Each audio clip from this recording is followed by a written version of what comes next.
Hey guys, welcome. I'm really excited about the improvements that I've made to this, the trends that I've gathered, all the different things that I'm going to share with you guys today. I'm very curious as you guys are coming in here still, let me know what type of course you're thinking about creating. Janine says she developed a holistic hair care philosophy. That's so cool. All about Instagram for personal brands. Awesome. Tracy says she's building out a hybrid course mastering around the foundations of operations. Oh, that's needed. Great. Awesome. Looks like you guys are working on some really cool stuff. Love that. Today, we're going to talk about how to map out your on trend course. And also, if you don't have a social media following or anything yet, this will still work. Of course, the traditional, let's turn off our phones and browsers and really focus on what we're going to do here. You also want to make sure to start taking notes. There's going to be a lot of information in this. I'm not going to overload you with information, especially with the exercises that we're going to do. They're going to get you super excited about creating your program. You're in the right place. If you've been sitting on a course, idea, membership, or group coaching program, and you're stuck on trying to figure out what to teach, I would love to hear in the chat if this is you, if you've been really bouncing back and forth on a topic. This is probably one of the most common issues that I see come up with my students. Maybe you've tried to launch your course before and you launched to crickets. That's really a super common thing.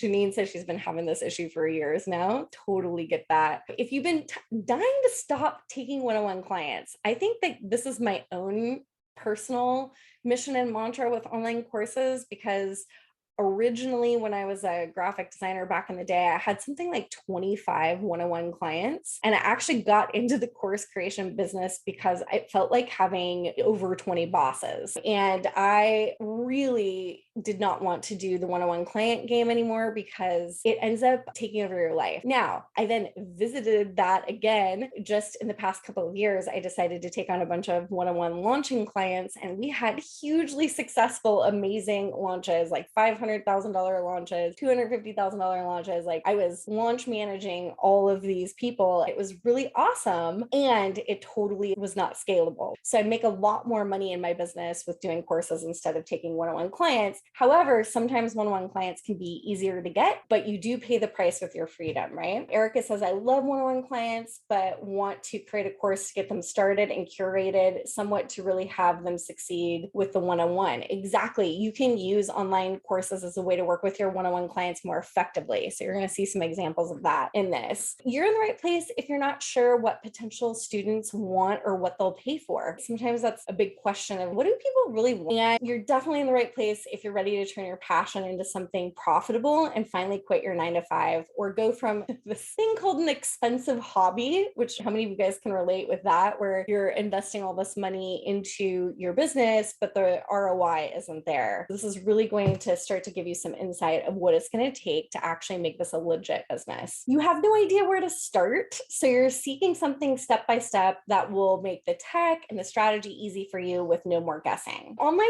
courses, memberships are one of the most profitable and powerful products that you can create for your business, for sure.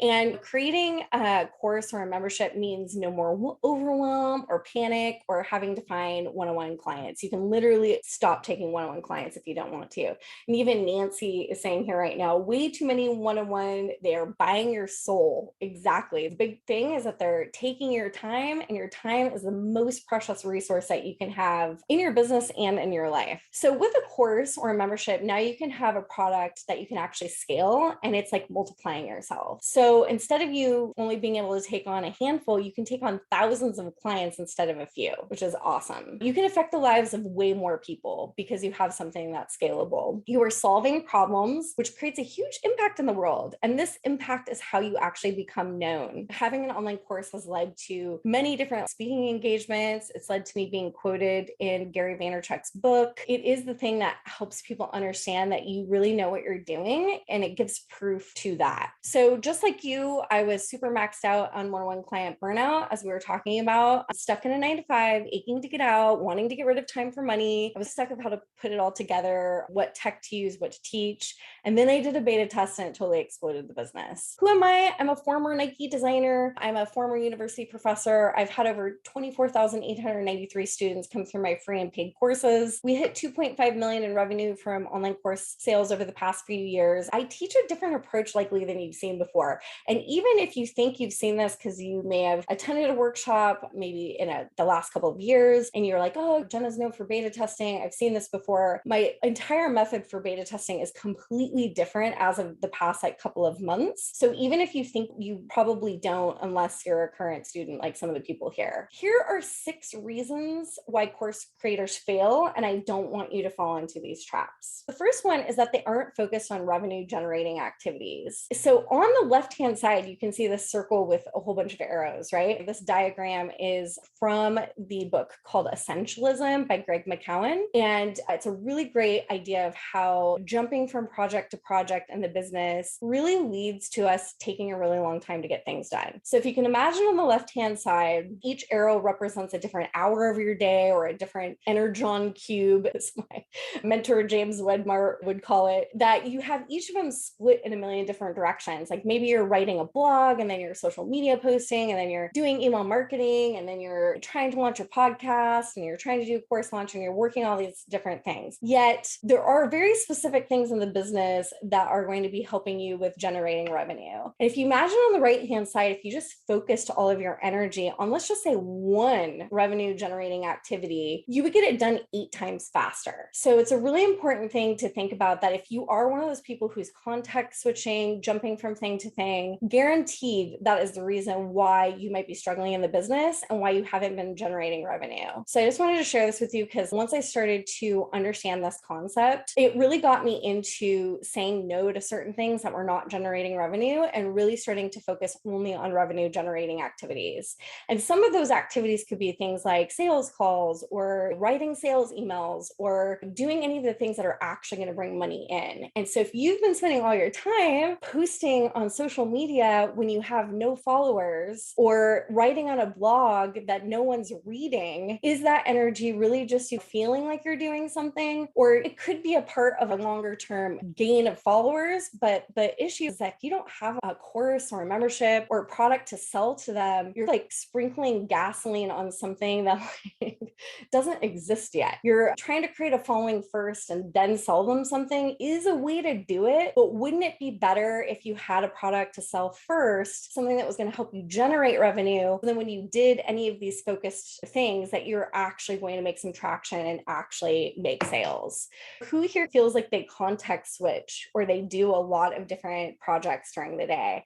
And how much more could your team get done if they also followed this? It's extremely common. And how many things are you doing per day are actually generating revenue? When we think about it that way, it's like, how can we now focus all of our energy on that? When Bill Gates and Warren Buffett were both asked the same question on 2020 of what led to their greatest success, they had to write down one word on a piece of paper. They wrote down one word that equaled their success. The word is focus. It is the number one thing for every person who's successful out there, that they got successful from focusing in on one thing. Another reason why course creators fail is that they didn't do primary or secondary research. And primary research, you have to interview people who are suffering from the problem that your course is going to solve. We're going to dive into a little bit deeper to what exactly that means. But if you just decided to go create a course and you're guessing instead of actually talking to people, you're likely going to create a program based on expert syndrome instead of actually getting feedback from people who are currently suffering from the problem your program would solve. That's the first part. The second part is doing secondary research. You have to see what other people in the industry are doing.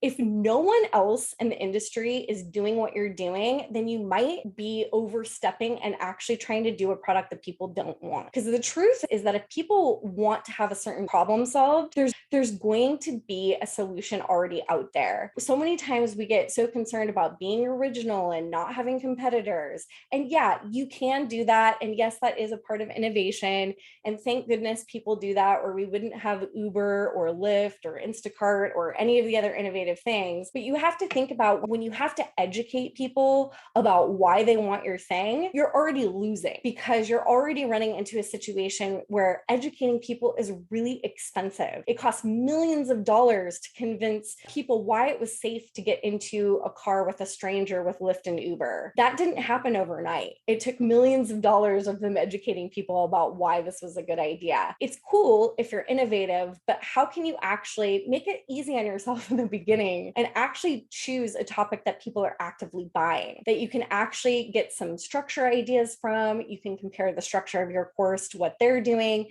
You can compare your methods to what they're doing. And then you can do something called like a blue ocean strategy, which is where you see what they're doing, you find out what they're not doing great in that topic, and then you turn around and do something better. You actually have a twist on it that's actually better. We could look at that even with what's happening right now. Tons of people teach how to do courses, but what makes my situation a little bit different than other people is I teach a very specific beta testing strategy that helps course creators get their programs out really fast and they're able to test it. That is the sort of competitive advantage because I created a method that was slightly different than the competitors, but I didn't create an entire new industry. I didn't create an entire new topic. There are people actively seeking this, and I have my own spin on it. So I want you to think about that the same for your current business. Who are the people that are out there that are teaching something similar? How can you learn what they're really not doing well? And how can you also learn maybe what could be audited from their program that you need to think about for your own? So if we look at what some of the best-selling authors or the best gurus are doing, where do they have holes and where do they have strengths, and how can we learn from? It's almost like doing a SWOT analysis, right? Strengths, weaknesses, threats, opportunities. It's the same thing here. And this is a really important part before you create your program. Another reason why course creators fail is that they don't know exactly what to put into the course, and they'll often put too much. This comes from a feeling really being generous and wanting to serve a lot and make sure that your students are getting everything that they need to be successful. And a lot of times that can come from this idea that I have to transfer everything in my mind to your mind for you to be successful. But in reality, what you want to do is give them the cheat sheet, give them the shortest or the quickest way possible, not everything under the sun that you've ever learned. If you do that, you're going to overwhelm them. People actually value things being quicker and faster than they do 75 hours of videos. What info is needed in your program is really dependent on being long enough to deliver on the problem or on the promise of the course and also create that transformation. If you are not creating that transformation, then the promise of the program has not been delivered on. So how do you get a person to go from the quickest A to Z possible to get that transformation to happen? And that's the length of your course should be.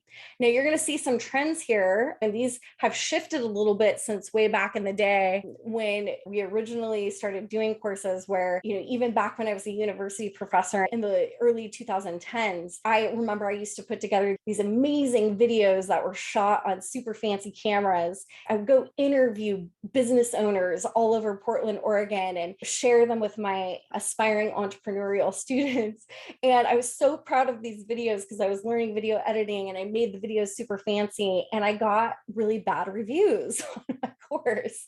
And the complaint was that the videos are too long. And so then I went and taught for another teacher, and she didn't have any videos in her course. It was just literally a paragraph telling the students to go do an activity.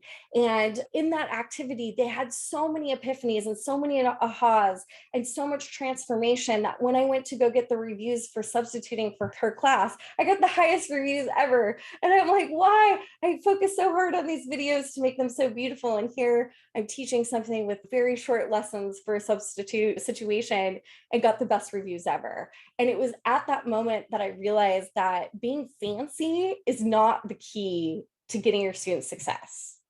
It's how do we give them the ability to experience transformation through doing. I want that to sit with you for a second. And I want you to think about if you've ever tried to create a course before, were you actually taking them step by step and getting them to do things? Or were you over teaching and over giving too many concepts and you were trying to get them to do too many things? That's what we're really looking for here as we look at course trends, is how do we make this more simple and not super complicated. For example, quick and dirty with results is what we're seeing really works here, especially in the testing phase. You guys don't go hire an expensive videographer or spend 1 million hours trying to set up a studio and be a talking head in your course. You're not going to get your students results that way. So what we're looking for here is, how do we get your students the results the fastest way possible over the course being polished or filled with fluff. Courses that are super short, 5 to 15-minute videos with clear step-by-step actions are going to give them a dopamine hit. I live by this rule, okay? If I have a video in my program that's over 20 minutes, it's a rarity. And each time the student watches a little video, takes a little action, watches a little video, takes a little action, the biggest response I've gotten from people is, I feel like I'm making progress. I feel super excited and like I'm getting stuff done when I watch a little bit and do a little bit. Okay. Gamification is a big trend right now. Tracy says, this is my biggest fear, is that they don't follow through and complete the actions that will make a difference in their business. Exactly. So how do we set them up for success? It's not by giving them 1 million 1 hour to 2 hour videos. It's by getting them to take action as fast as humanly possible. The gamification part is really fun. Think about the world that we're in right now, where virtual reality is a big deal. Everybody's online, gamers exist out there, but gamification is really finding ways to reward your students as they get through your program.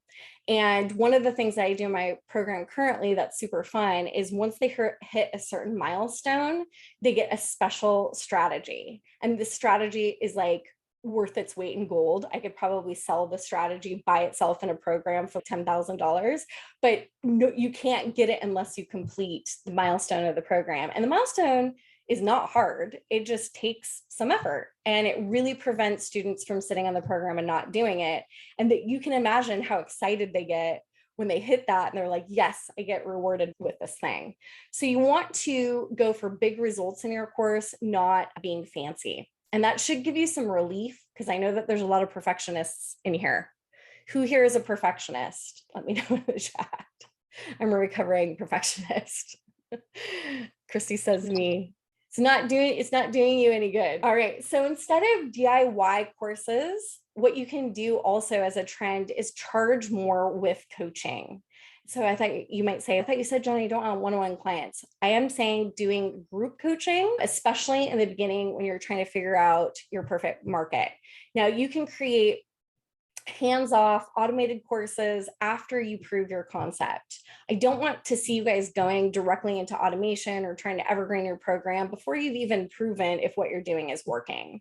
And so how do we get a program to work? We need to make sure that students can actually get through your material and get results, so that you can get the testimonials and the case studies to prove what you have works, so that you're not trying to go into selling to cold traffic of people who don't know you with a program that doesn't have any proof that it works. So that's super, super important. You want to prove your concept and have tons of testimonials. So Mel says, I have such a hard time with this, as my program is very much how to use herbs safely and effectively for your family. I'd be curious, Mel, if you can let us know what it is that you're struggling with there, and we'll get to that during the question part.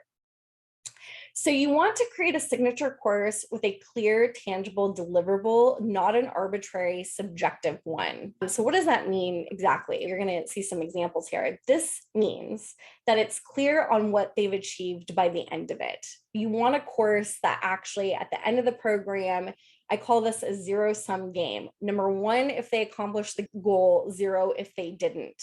If the promise of your course is not that clear, then you have a program that's likely more subjective and arbitrary. Those types of courses don't sell as well. And it's really unfortunate because I'm in a program right now that I absolutely love, and they don't have a measurable goal at the end of it. And I see them struggle with sales all the time. And so you can have the most brilliant program in the world, but if your customer at the end of it or your student at the end of it can't say, look at what I've accomplished in X amount of time, then you don't have something measurable. Therefore, they don't know if they've been successful with it or not. And so here's some examples of arbitrary, totally subjective things.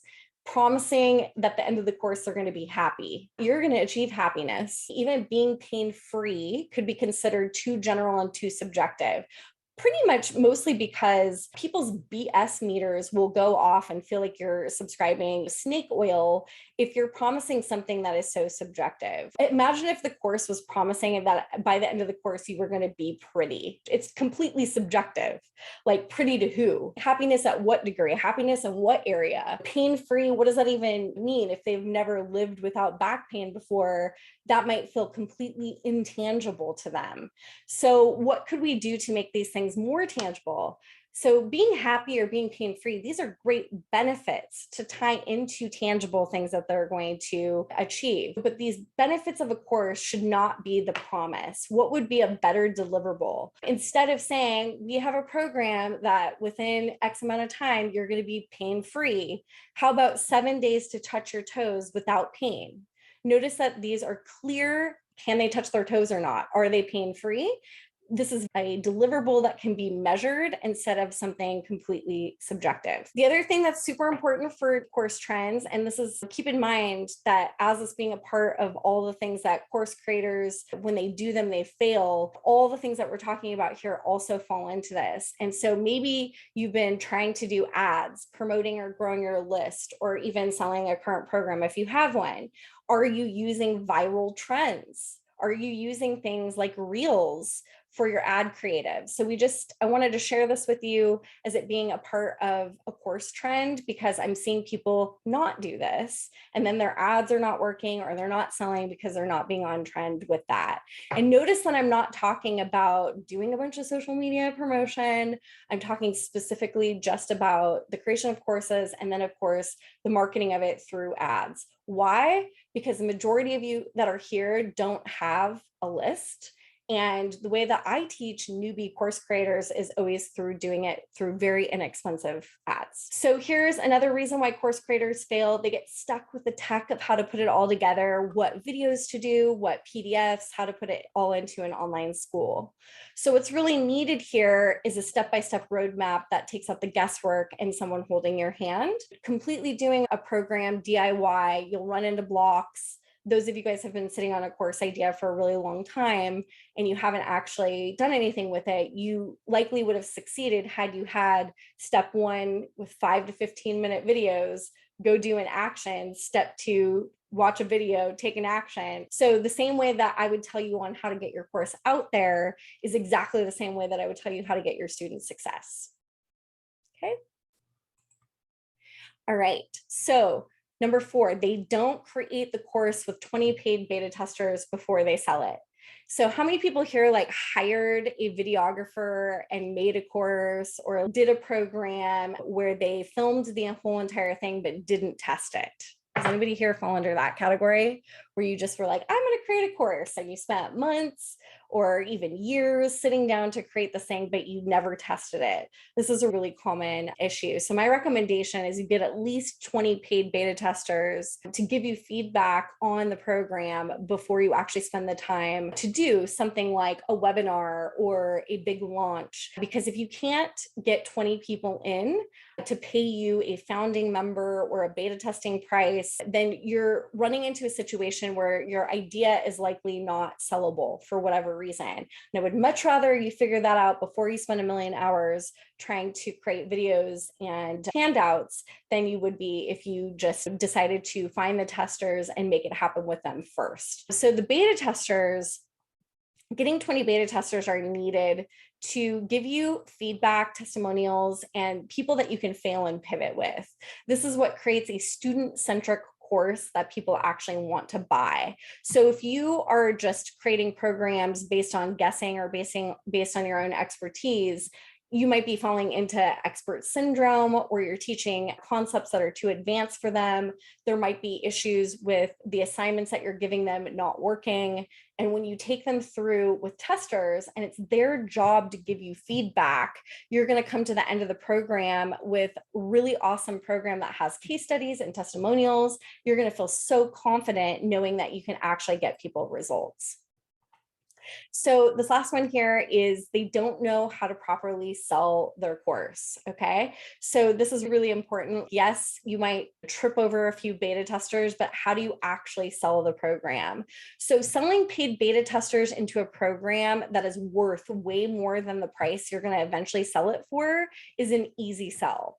So I ended up creating a process that has consistently enabled my students to generate 5 to 10K very quickly with only 20 testers, so that they can take what they earn and scale their program later with ads. Now, do some people just take that $5,000 to $10,000 and just go use it in other parts of the business? Yes, they do. Do they use it to pay off bills and do all kinds of stuff? Yes, they do. Is that what I recommend? No. I recommend that you use it for ads, because you can actually take that $5,000 to $10,000 and grow your email list to 2,500 to 5,000 people. And that 2,500 to 5,000 people are going to be the people who are going to be serving you year after year. This is the reason I enrolled somebody into this program just like last month, who came in from an ad. And he's like the dreamiest client I've ever had. And I was like, when I found that he came in from an ad, I was like, oh, I just love when people who would have no idea who I am see me on an ad in Australia and come into a program. And it was not somebody that I networked with. It was not somebody I got an introduction from. It was somebody that I brought in from an ad, nurtured, and they purchased. Did he purchase within a couple minutes of getting in on the ad? No, it took him a couple years. And that's the thing about doing these things, is that if you want to build a foundation, do you want to continue creating social media posts where the algorithm is like not giving you anything? Or do you want to follow a strategy that's going to grow an email list that you can nurture and sell to over years? And so that's the real idea here. But instead of using your own revenue, the real thing about this method is being able to generate the revenue first and not have it be from your bank account. And it says, Jenna, does this program work for other languages and countries? Yes, I actually have a client right now who is living in Taiwan, and she's doing the whole entire program in her language. And it's been awesome, because actually when I go look at her website or whatever, I can use translations to take a look at her copy. But we meet face to face on video and go through everything to make sure that it will work in other languages. Yes. So here is the thorough walkthrough of what the 10K beta method looks like. This is a 6-step method on how to go from a course, membership, group coaching idea to getting paid testers into your program. And it's working better than anything I've ever created. I'm so excited, because I was just doing like live launching style launches with beta testers before, and it worked great and it works awesome. But this is awesome because it works with people who have no list and who are completely afraid of tech. So if you are afraid of ads, if you're afraid of any of the tech stuff, I basically created a method with as little as tech as possible, and you're going to see how this is going to work right now. So it starts with coming up with a concept, and you guys are going to start to make some progress with creating a concept right now. Okay, so get out a pen and paper, and I'm going to get you to start to write out some version of this equation below. So you want to start with a basic concept for a course. What problem do you want to solve, and for who? So the actual equation is, I want to help X achieve X. So I'm going to give you a minute here to do that, and then share it with me in the chat of, you want to help what type of person achieve what type of goal. All right. Anybody have anything yet? I want to help X achieve X. I want to help moms lose baby weight. Mel says, I want to help mamas learn how to use plants as medicine safely and effectively so that they can take better care of themselves and their families. I love it. Christy says, I want to help parents feel confident in identifying grooming behaviors. Fantastic. Janine says, I want to help men and women with their hair loss to grow back their hair.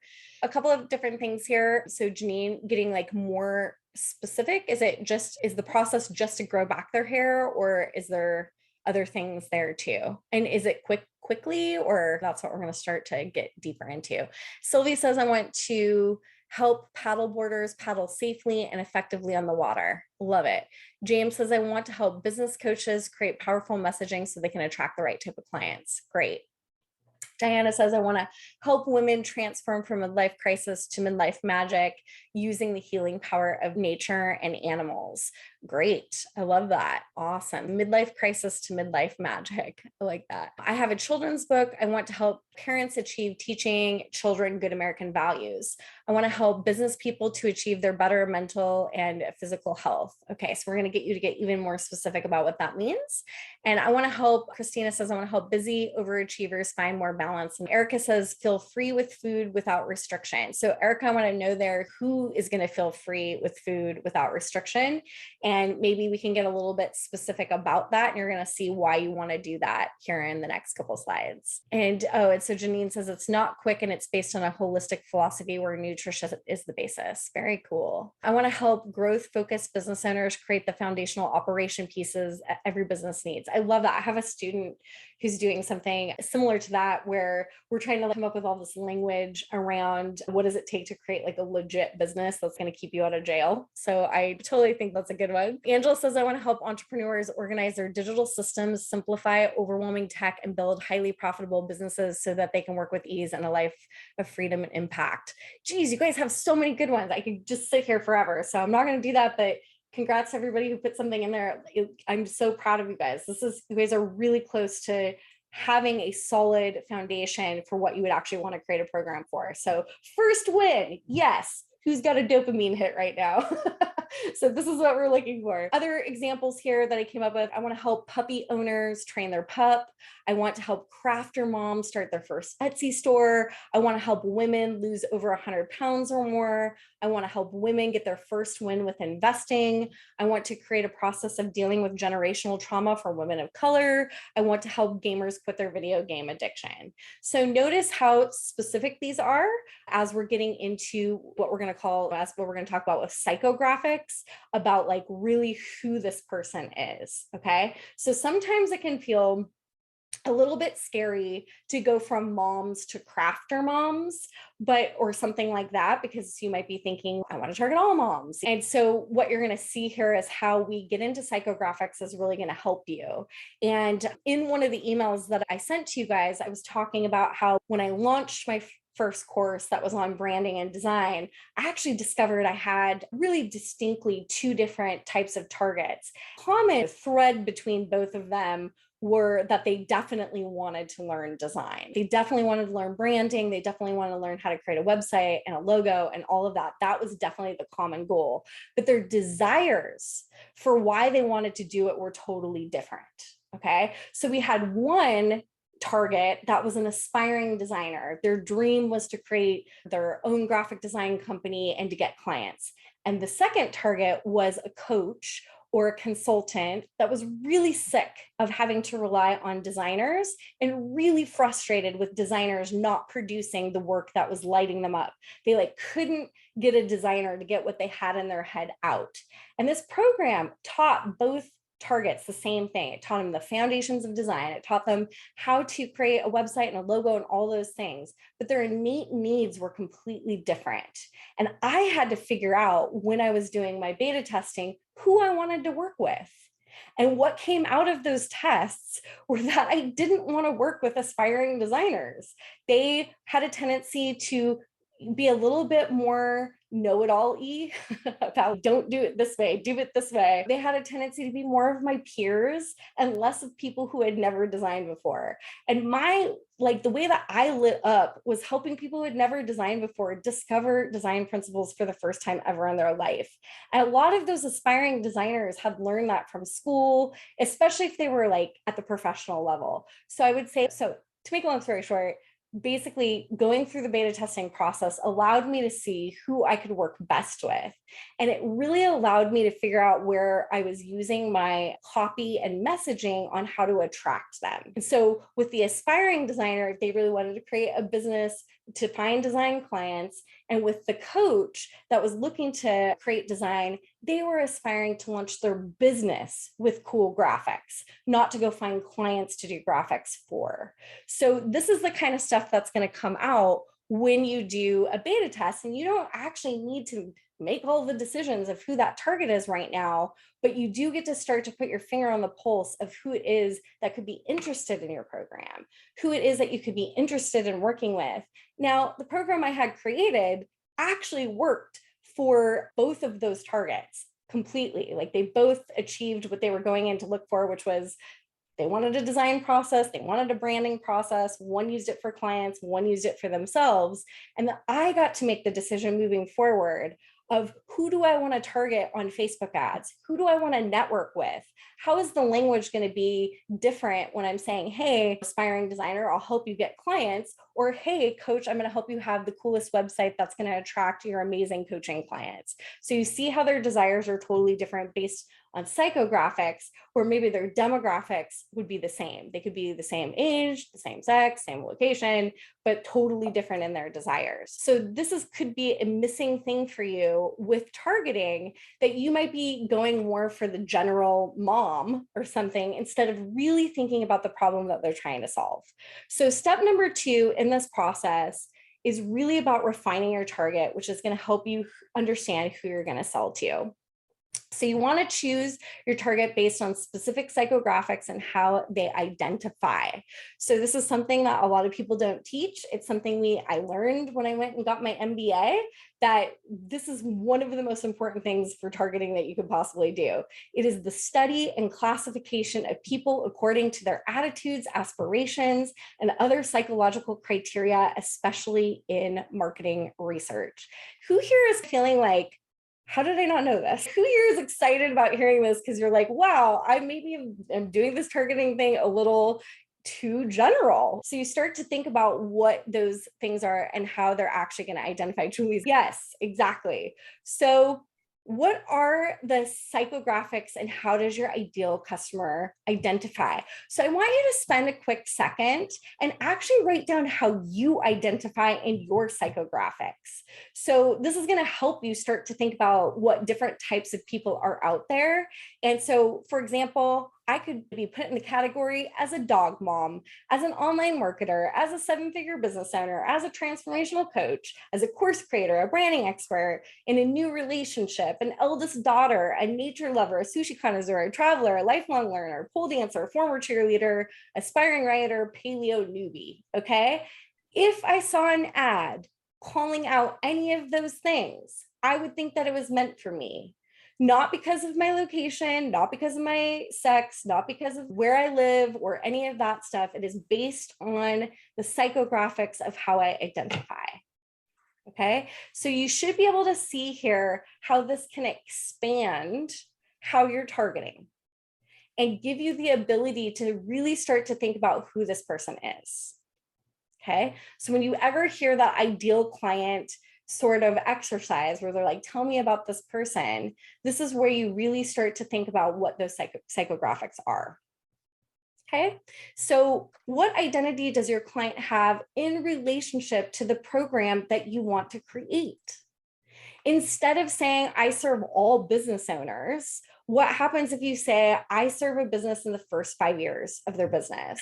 Or I'm creating a program for a CEO of a Fortune 500 company. Okay, that's they're all business owners, maybe, but they are in completely different levels of their business. So you can also start to think about, are they a beginner person or an advanced person?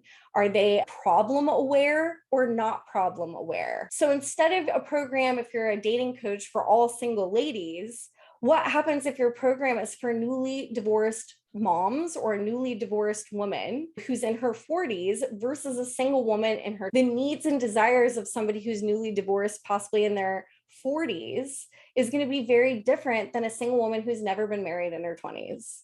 Instead of I have a program for people who want to lose weight, what if somebody wants to lose 10 pounds versus 100 pounds? The program's going to be very different. right? The desires are going to be different. One could be for vanity, the other one could be much more for health. Instead of for moms, I serve all moms, is a mom of a newborn or a teenager, totally different. Instead of for people who want to write a book, is it for an aspiring writer or someone who's on their 10th book? So the more specific you get with this, the more your marketing language is going to make people go, that's for me. I'm listening now. And so if your course is positioned with psychographics, your course topic, the copy, ads, everything will convert better. If you're looking to lose 100 pounds or more, listen up. If you're a new dog mom, listen up. If you're wanting to expand your paleo lifestyle, listen up. If you're a new mom, listen up. It's going to catch their attention fast. They're going to think that's for me. And that's the experience that you want your ideal client to have when they hear about your program. This grabs their attention even more than age, sex, location, occupation, or even choosing a target on ads that just say, it's just like, hey, this is me, this is what I do. If you're really starting to call them out, it'll be good. Now, we have to be careful about that because Facebook gets a little bit weird when you're calling out demographic information. So we really have to say, hey, if you are, to make this in Facebook compliance. This identity will allow you to know where to find your ideal customer. If you're looking for, let's say, like a new mom, they're going to be like in a new mom Facebook group. They're not just going to be in a Facebook group for moms necessarily. You can now start to really focus in on where they would actually be.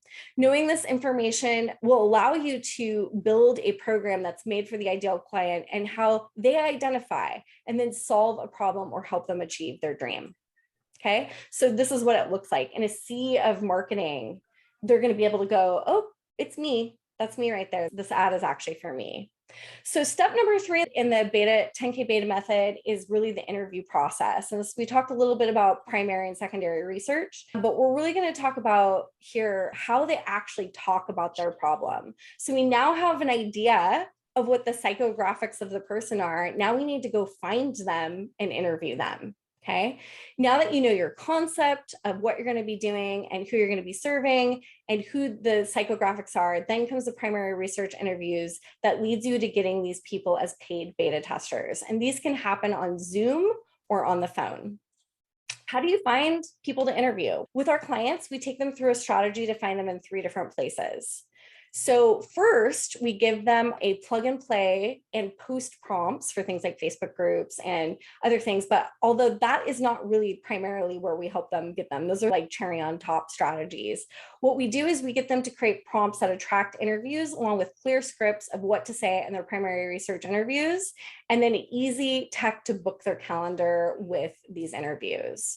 And so this is Carmen, who is somebody who's in the program right now, and she's a mom of 3 daughters. She specializes in teaching young girls. She decided to create a course for moms specifically on helping become better moms to their daughters. She completely booked her calendar filled with these informational interviews just to get dialed in to who would want to take a course like this. Okay. And this is Shannon. She's a dog mom. She specializes in helping businesses launch specifically on how to create legit businesses and how to get clarity on what to create to scale in addition to their client work. And she did these primary research interviews and ended up figuring out that the original course idea that she had actually wasn't going to work. She had chosen a niche that was too small, and the people weren't actively seeking the subject that she thought she wanted to teach. She thought she wanted to help businesses legally close down their business. But what she realized was that was too niche and not enough people were looking for it. And she discovered that through the primary and secondary research process because she couldn't find people doing what she was doing. And that's usually an indication that there isn't a market for it. And it was falling flat when she was going out and doing promotions because it was not what people were actively seeking. Second, you want to, I don't know, somebody ended up drawing on the screen. Be careful that I don't know how that happened. Second, help clients get interviews and testers by promoting our clients to our network, to my list of 25,000 people. We don't do this for every single person. There's certain people who qualify for it, but that's another way that people actually get people to interview. And third, we help our clients find interviews and testers through a simple low-tech setup Facebook ad. This is what I was talking about before with being able to end up setting up an ad strategy So we end up setting up an ad strategy after they complete so many interviews so that they can start booking more beta testers through being able to run ads. And we've never had this not work. Ads only come after the clients have made sales. So we don't have them do any ads until they've actually generated some revenue. And the cost of getting these calls on the calendar are between $4 to $20. So this is pretty good, especially since you don't need that many to be able to convert into testers to have it be very lucrative. So compared to normally running ads and getting something like sales calls, which cost anywhere usually between $150 and $500 a call. Step number 4, creating a teaching method. So now we're going to talk about how to actually create a teaching method that gets our clients to refine what they're doing, how to teach, and how they're going to actually get their students results. So you're going to want to create a program outline from those primary research interviews. This is really important. Again, we don't want to be guessing here. You'll want to create a program outline from secondary research, which again is based on what people are currently doing in the marketplace and what best-selling gurus are doing. So what we do with our clients is we get them the exact step-by-step in-depth process on how to do secondary research and how to deconstruct with the biggest industry leaders' methods with their messaging, with marketing on how to make their programs more sellable. So you can see here, like we take a look at best-selling books, we take a look at like how they have constructed them and then how we can deconstruct that to get inspiration for our own programs. Doesn't mean copying. Something called deconstruction, reconstruction. It's the secret to all things good in the world, actually. It's the secret to good design. It's the secret to good programs. You deconstruct and reconstruct to something that is unrecognizable to the original originator of it, but something that you can actually get inspiration from. All the best artists in the world always learn from the greats. They don't generally create things from scratch, right? So what we then do is we walk them through the exact process on how to create a visual method.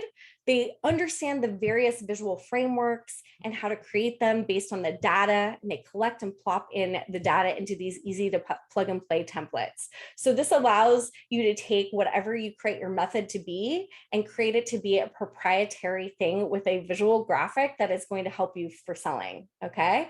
And so we teach you how to take a look at everything that you've researched and plop it into a visual method. So April Lynn said that after she sold her first beta tester, she asked her why she bought. And she says, when I showed her my visual framework, she told me that she had a previous experience with another coach and said that the reason why she didn't buy from the other coach was that she thought that the other coach didn't really have any practical tools for her to implement. That's when she said she can't wait till all of my tools shift her brain and help her mind and body potential. So you can see there that having this visual framework is incredibly important for selling and helping people understand that you're not like a fly by the seat of your pants of coach or consultant or course creator. She ended up generating over $50,000 in under 90 days with this process. So step number 5 here is messaging. Now we're going to talk a little bit about $1 million messaging and how we actually put this all together. So here's the secret for you. You must define your method that gives a specific result in a specific time frame for a specific target in a way that they haven't tried before. Okay, so this is the secret here, because if you are selling something that's a cookie cutter thing, like I'm going to teach moms how to lose 10 pounds in 10 days. That's not something that they haven't tried before. There needs to be a new opportunity there. There needs to be something that they haven't actually tried that is going to get them on board with what you're doing. So it's positioning your program as the only solution. And this is what gives you a competitive advantage over every other similar program out there. If you don't do this, you actually are going to be competing with everybody. If you do this, you're actually going to be competing with nobody because you're creating a tiny subcategory from an already profitable topic. So I love to give an example like this with protein powders. One of my former mentors gave this to me and I love it. And he basically said that when protein powders are a commodity now, right, on the shelf, and you're like, which one do I get? And some of them are going to have some extra special stuff in them. They're going to have collagen or acai berries. And there might be something about the benefits of collagen that are going to make you more interested in buying that protein powder over every other protein powder that's out there. And so what we're really looking for is what is the sort of collagen or the acai berry or the special thing of your program that is going to make it different than everybody else out there teaching something similar, okay? And for me, it's my beta testing methods. Nobody teaches them the way that I do. And by the time they catch up, I completely innovate the entire method. There's still no competition. design. And so that's really important. So what we do is we give our clients easy to create templates on how to create an amazing customer journey and a graphic with clear messaging for easy enrollments in their beta tests. And this is where they really get to explain why their program is different than what other people have done. This sales tool is what makes the enrollment so high because it shows the potential tester that you have a clear plan for them that solves their problem or helps them achieve their dream. And this is what makes signing up a no-brainer. Okay, so this is really helpful for when you're a new course creator on how to actually teach somebody like what you're educating them on what you're going to do for them before you have a website, before you have testimonials. They need to see that clear plan in a visual way, not just like a Word doc, right? And so this is what makes this different than most programs because you have that ability to give them something very professional. I don't require the people who come into the program to do design. We have ways to be able to pump them out without you actually having to do any design, which is great. So step number 6 is what we call the offer. And so this is the core foundation of what we're creating with all of these different pieces here. And this is where this offer is what gets your beta tester to want to enroll with you. So you have to present your ideal client and get feedback on your method, on your customer journey, and on your method. And on your offer. It needs to be method, customer journey, and offer to really see if this thing is going to convert or not. And keep in mind, going through this process of creating a concept, choosing a target, and figuring out how to interview them, and creating a method, and creating some visuals with some messaging to call to them, all of those things need feedback. And who's going to give you feedback on that? It's not going to be some random Joe on a Facebook ad. They're not going to buy your program, pay all this money, and then give you feedback on it. So this is why beta testing is so important, because even in the process of creating this, you're getting feedback from day one on what actually here with these 3 things is working. And then you'll enroll them as a tester for your course, which they're going to pay a reduced cost in exchange for your feedback on your program, and you get paid to create the program. For our clients, we take out the guesswork on how to present your method and visual framework to your ideal customer so that you can get the feedback that you need to modify it to exactly what they want and get them excited about what you're offering. It's not a sales call. It's a very conversational invitation to become a paid tester. And that's why we've seen our clients be able to easily enroll them, because it's not really like a NLP, like manipulative, come and do this kind of thing. It's, hey, I'm beta testing this thing. It solves your problem. Do you want to take it or not? This is how much I'm charging for it. This is how much I'm going to charge in the future. This is how much I'm charging for testers. And they either say yes or no. Okay. Sometimes the no's are even more valuable than the yeses, because you get to then ask what is misaligned. And so I'd much rather you find out that information at the first level than go into building out the entire course to find that out later after you've spent thousands on ads. Okay. When Carmen says, when I asked her how much she would expect to pay for a program like this, was after she had shown her step-by-step customer journey and her method, she said it was $1,200. I was shocked that she considered this such high value, since I knew that I'd be charging less than half from that for the actual beta. You were right. It's going to be so easy to get people to enroll. They're going to be asking you to be a part of it. No need for actual selling. And a few people said that the price point didn't matter as long as it could afford it and solve the problem. And I was just talking to Carmen yesterday, and she was telling me, she was like, because your program gets results, I don't even care what it looks like. And I think that's the way that most people feel, is if you're going to get results, I don't care if you have fancy videos or not. I just want to make sure it's easy to get through. So here, we have this section in our circle community where everybody's starting to share when they're starting to get people signed up. So Carmen's at 7 now. Like I said, we just created this program about a month ago, and Shannon's got her second interview. She ended up closing a $1,250 package on her second call. April's got even more testers. She's gotten 4 speaking engagements just from doing this to get even more testers. And so anyway, just to recap here, you now know that paid beta testing is how you create a profitable online membership or group coaching program without it taking months or years, without guessing, and without spending your savings on ads. You learn that primary and secondary research play into the creation of your valuable framework that positions your program to be different than other industry leaders. And it is truly the solution that your ideal client is actively seeking. So those research things that you're doing and that secondary research is confirming that you actually are doing something people want instead of guessing. You now know that visual frameworks are so important for selling people into your program, and teaching them about your plan for them is a very persuasive tool. You're here today because you want to create a program that people really want without the pain of creating a program that no one is responding to. And you want to create a program that really gets people results, not just guessing them about what will give them results. You want to use a beta testing method that is very easy to follow with very little tech and very little ads. You felt unclear before, but you're ready to finally launch this idea into the world and get quick validation before you spend any more time on it. So right now it's your time to create a course, membership, or group coaching program with the guidance of a step-by-step system. It was wonderful to see you all, and I hope that you have a beautiful day. Thank you so much for coming, and we will see you soon. Bye, guys. Thank you.